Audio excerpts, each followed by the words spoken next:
The fact is that today he is working a lot with information. You are all hostages to what he says, this information. But in real politics, he is going for agreements. Today, he will be negotiating with everyone, including with Ukraine. Do you think he can go behind your back and make a deal with Russia? He cannot, if you do not want it. My native Azerbaijan did not allow this to happen. To three at once. The Russians, the French, and the Americans. To three, we didn't have nuclear weapons, we had nothing. We did not allow them to do this. Will you really allow this to happen? You have a larger population, and geographically you are in a very good place, and all of Europe depends on you today, because if Ukraine falls, the European Union and NATO will fall. And therefore, you can play this to your advantage. Notice how in Europe today there is a lot of unrest and wavering, how they have come to this movement out of fear. Therefore, I understand what processes are underway. And in order to answering your question, am I scared? No, I'm not scared. On the contrary, I am pleased that in this whole situation, my native Azerbaijan and very dear Turkey to me have conducted themselves with dignity over the past 3 years regarding this war, regarding Ukraine. And in principle, notice how they defend their interests. Look, take an example. Nobody liked Turkey today. Nobody liked it. At the beginning of your war, how much dirt was thrown here in Europe and in your information field. And today it turned out that all of Europe wants Turkey to provide security guarantees to the same Europe, also to Ukraine. Turns a blind eye to some problems in the Middle East. 7 billion were allocated to Syria.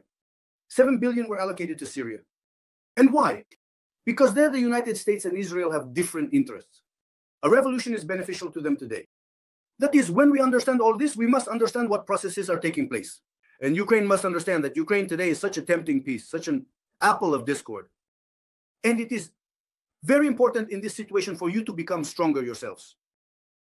Only the strong are respected in this life. Only the strong. Azerbaijan would not be respected if we were not strong. With Armenia, you see, it's running around like a bride ready for marriage. It ran to Russia for 30 years. When it didn't work out in Russia, it ran to Europe. In Europe, well, Biden was sitting here. They thought it would be like that. Biden is no longer there. Biden is no longer there. He comes running and immediately says, I agree to all the other points, let's sign this. Now he will go on May 9th. And the Azerbaijani president has not yet decided whether he will go there or not. Notice, what did the Russian president do? He sent Valentina Matvienko to Baku to test the waters. She was received very poorly in Azerbaijan. Coldly, that's not the right level. What did Putin do? A few days later, he got Lukashenko and Rahman together. The three of them organized a call to the Azerbaijani president with an invitation for May 9th. What, you couldn't call by yourself? Why do you need such advocates? Because the situation between Azerbaijan and Russia is very tense after the plane was shot down. Armenia cannot afford this. Georgia and all the others cannot. But we can, because we have become strong. The army, the military-industrial complex, Turkey, Israel, Pakistan. Do it. You have all the capabilities for this. But the main thing is consolidation. I won't get tired. I have a callus on my tongue. That's the main thing. Don't, you see? Today, Trump is not succeeding. He talks a lot, but in real politics, he understands that different countries, different centers, including China, have different interests. And Ukraine is right in such a prime location that whether you like it or not, the interests of different countries intersect there. So look at whose interests align with yours today. Strengthen them. And don't be afraid of those Americans. Just play their game with them. They play with you and you play with them. I live here. Azerbaijan plays the same game with them. They played with Biden. Played wonderfully for 4 years. By playing with him, we achieved everything in Karabakh in 4 years. We never even thought that under Joe Biden we could fully achieve not just the minimum program, but the maximum program. This is the most pro-Armenian president was. And then another one comes, notice WHO still doesn't even know where Azerbaijan is on the map. But his Witkov, that very Witkov, a hypocrite, sits on a suitcase and flies to Baku. And he sits in Baku for 7 hours, meets with someone, and conducts some secret conversations.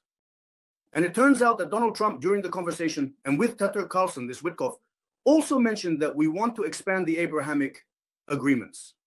And what does it mean to expand? I'll give you a hint. He wants to include not only Arab countries. We talked about this with you. Turkic-speaking countries, and that means Turkey. And since it's Turkey, it means Turkey is also needed. And if Turkey is needed, then make agreements with Turkey.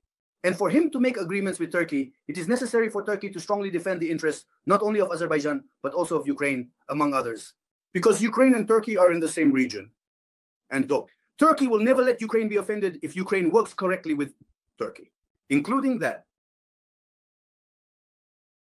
Pashinyan's position, Mr. Yunus, was, to put it mildly, disappointing because after everything he had such bravado, leaving the CSTO. He returns the ring, befriends the French, and then says he's going to Moscow on May 9th. Well, this is of course a disaster. But if Ilham Aliyev ends up there too, it will also be a disappointment for me. I won't be. Right now, not taking any side in this matter. Pashinyan, no, just really surprised me. You were offended, you quarreled, and yet something really isn't working out. And for us, this is very important because we are still that country despite all the lessons. We talk with you in theory about how harsh the world is and the world itself. It shows us this in practice. But look at the big difference.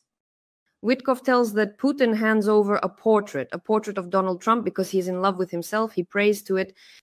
And President Zelensky brings to the White House photos of prisoners of war, exhausted, tormented, thin. So we are talking about different things. We don't care who Donald Trump is infatuated with or in love with. We want to fight for our people. We still, despite the state of the world, remain a country that fights for principles as well. We will be wrapping up with Turkey because we have discussed the strategic importance of this country. Indeed, I remember myself asking you when we were just getting to know each other, I said, how is this possible? These nasty Russians go to Turkey for vacation. Yes, what is this about? This should not be allowed. You had to spend a lot of time explaining that this is not the worst thing that could happen. What is more important is what is actually happening there with this aid. But now Turkey, Akakan, is in turmoil. How does it look from the outside? The mayor of Istanbul is being arrested. A top opposition politician, one of Erdogan's main opponents. Of course, the most banal and simple explanation is immediately seen in this. Erdogan is dealing with his competitor. Moreover, there is now talk of early elections, which supposedly are also beneficial for Erdogan because he has exhausted his term limit as president. Well, if these are early elections, then it's as if you haven't completed your term, so you can run again. Many twists and turns. I understand that there are many aspects involved, including corruption or lack thereof. But ultimately, Mr. Yunus, I heard the idea that Turkey is a country where probably another leader with different views and approaches would not be able to lead this complex country. Yes, the situation in Turkey itself is very complicated. We understand there are Kurds, non-Kurds, and more. What is happening in Turkey now? Because we are concerned, as Turkey is our strategic partner, and as President Zelensky says, certainly our friend, we want everything to be well for Turkey. With the arrival of Donald Trump, as you understand, what? I have emphasized this many times in conversations with you and in my lectures. When I travel to Azerbaijan, I also clearly emphasized there that the reformatting of the entire world is beginning. And now we are living in real time as this reformatting is happening. And regarding Turkey, precisely during this time, from November 5 to January 20th, achieved great success in Syria, which it had been striving for 10 years. And if we consider the entire period of President Erdogan's rule, I can tell you that after Mustafa Kemal Atatürk, who founded modern Turkey and preserved Turkey as a state in general, after the collapse of the Ottoman Empire, the second leader who can be compared to him in scale is precisely President Erdogan. If we compare the style of governance that President Erdogan uses today, but compared to Atatürk, he is a democrat squared, maybe even cubed, because that authoritarian style, a cruel, not just strict, but cruel style that was inherent to Atatürk. Today, it's not him. He was even stronger than Pinochet. Pinochet did. In Chile, a lot of what Atatürk did. The authoritarianism of Erdogan himself was a demand, most of the time, and the position of a regional power that Turkey held. That tempting peace, as a Black Sea country, as a Mediterranean, as a Middle Eastern country, so as a Muslim country, so as a European country. All of this expanded the zone of interest. And look at how over these 20 years, this Turkish ship has led to a situation where today everyone takes Turkey into account.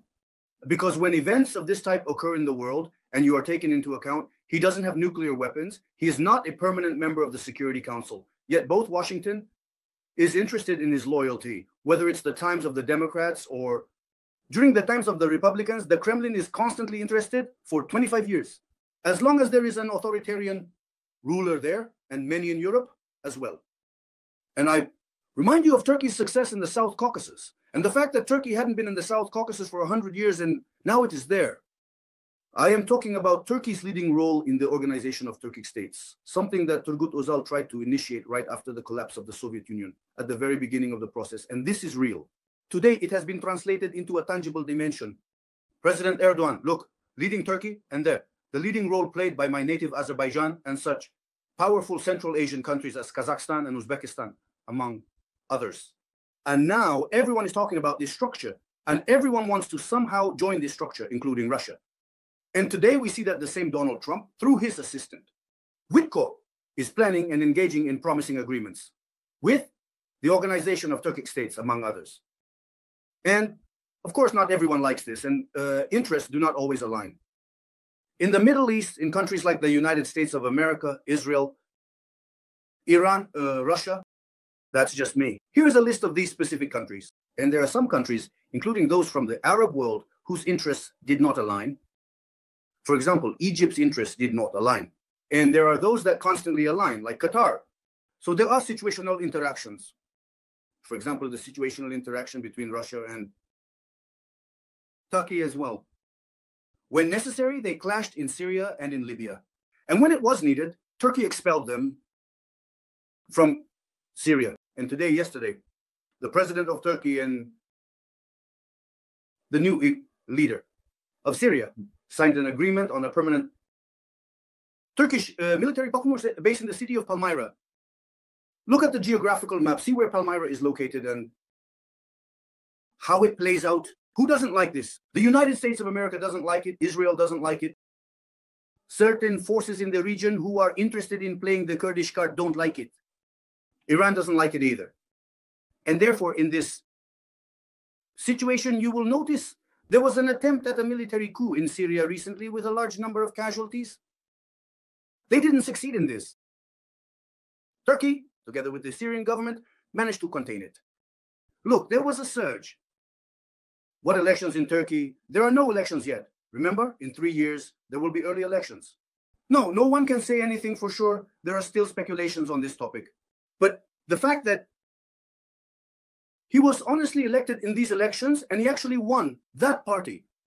Before that, and I can pave the way there, but he won legitimately. This was recognized by the whole world.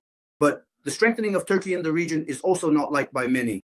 And notice, even Europe has slightly changed its attitude towards this situation today. Not liking Turkey, it is reaching out. It allocates 7 billion for Syria. It disagrees with the policies of the USA and Israel in the Middle East regarding US policy on the Russian-Ukrainian direction, and understands that Turkey's role is very important here. The Turkish president comes out and says, if you want security guarantees, accept us into the European Union. You've kept us at the door for 20 years. Why don't you accept us into the European Union? Therefore, all of this is being discussed today. And this attempt to destabilize the situation inside Turkey, I think, will face yet another failure. Because for President Erdogan, this is not the first, so to speak, challenge.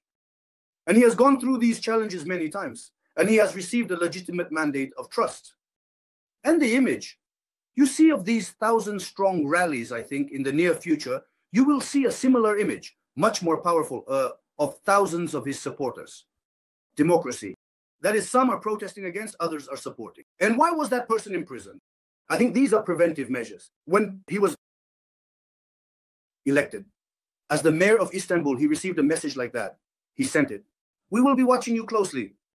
They passed certain laws that cut funding, specifically for the activities of this party and the Istanbul mayor's office. Well, Volmu, as I understand it, he had to look for certain other funding loopholes. And they were surely working closely on him. And now it has all come out, and it's not just him. About 100 people have already been arrested. And notice who supports them? I'll explain it to you simply so you understand. We say that in the USA, there is a struggle between the right and the left. In Europe, it's the same. The right against the left. I want you to tell me, Erdogan is right-wing, simply put, conservative. This is left-wing. Imamoglu, leftists, and all those who support it here in the USA are backing him. The Democratic administration, in Europe, all these leftists.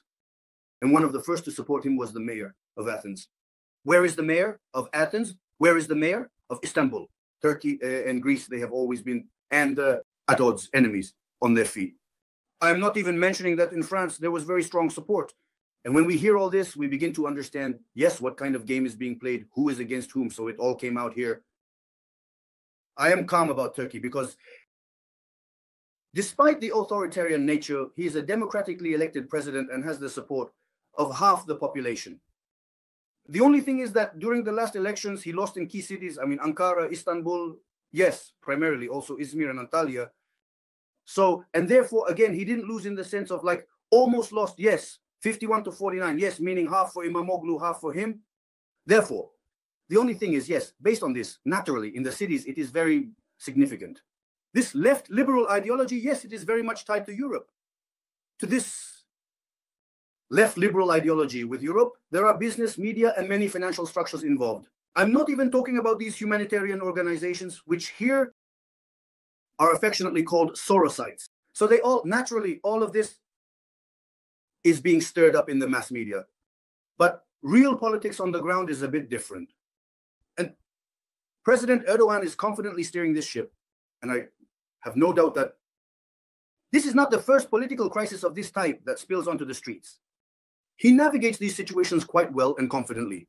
And the fact that today Turkey has truly become a recognized regional leader and that he challenges all these 5 permanent members of the Security Council saying the world is not made up of 5 permanent members and demands a permanent seat for himself. With the right of veto, this already indicates that his ambitions are based on that policy. 20 years. They have given him this opportunity. And here I conclude. What is very important to understand? There is strategic policy, which is for 10, 20 years. And there is situational policy. Donald Trump was elected here for 4 years. Today, no one knows what will happen in 4 years. That is 4 years ago, there were Democrats. He came, completely changes all the policy. So it turns out strategically, what interest the United States of America pursues in the Middle East, no one can say. For example, regarding Israel, Biden had a 50-50 stance, while this one is completely tied to Israel. What will happen after Donald Trump leaves? That is, there is no strategy of succession in the US. In Turkey, it exists. In Azerbaijan, my homeland, it exists. Despite all our dislike for Russia, it also exists there. You understand where I'm leading. That is, there should be a strategy. In America, it is not necessarily an authoritarian or democratic country. In America, it used to exist. Despite having Republicans and Democrats, for example, when Ronald Reagan also came, it was a succession because there was a national security strategy. And today they write the national security strategy on paper. It remained on paper, that is, America. America's adversaries are China, Russia, North Korea, Iran, and at the same time, no one adhered to this national security strategy, not even the Democrats, not even Donald Trump. Yes, the fact that he is clashing with Russia today, against China as well, is further evidence of this. Therefore, it is very important to understand which country has what strategy. Turkey has this strategy. And today, he is literally demonstrating this strategy. That is, it has extended beyond the territory of Turkey, the Turkish Republic. In other words, he is once again demonstrating that he is the successor of the Ottoman Empire. That is, moreover, I can simply say that in Turkey, it is being popularized precisely thanks to Erdogan. I understand that he is his most favorite historical figure. This is the last Sultan, Abdul Hamid. Precisely, him. Why? It means he wants to show that I want to show that we are not just the Turkish Republic. We are the descendants of the Ottoman Empire. And our interests extend across all this geography where we are located. And he has been demonstrating this for the past 20 years. If someone among these neighbors suffers from this, that's another question. And if someone doesn't suffer, on the contrary, they benefit from it. Is that great? Ukraine is located in this geography. If Ukraine correctly evaluates all this, Ukraine has more chances to go for it. Because Russia and Turkey have historically been at war all their lives. And Ukraine, especially with Crimea, with the Crimean Tatars, with this credit that Ukrainians have today. This is a very important topic. Therefore, it is necessary to understand what Turkey is, where it is located, what is happening inside there, and how it is brought to us in the informational sphere, and how it actually is in real politics. I know Turkey quite well. I visit there regularly. I have many friends. I am a fairly informed person. I have no doubt that President Erdogan will confidently resolve this situation and further strengthen his position. And ideally, the best scenario would be if Turkey were accepted into the European Union, and then the Turkish army, a million-strong army, which there is little space in Turkey itself. It can overflow its borders, and it can have a base not only in Syria, in Palmyra, it can have a base, and thank you, in Ukraine. It can have one somewhere around Ukraine, in those countries, the Baltics, where the Americans, for example, do not want to be. Do it! And also add some country with nuclear weapons that is in tandem with Turkey, like the UK, and then I'll see what songs they will sing in Moscow. In Washington or somewhere else. Why sit and think about the fact that we are sitting and waiting for what Donald Trump will say or what will be said after his speeches? Take care of your own agenda. As they say, the salvation of drowning people is the work of the drowning themselves. And again, do not trust the Donalds, bearing gifts, especially from the West. Подпишитесь на наш канал budrooo.news и будьте в курсе всех событий.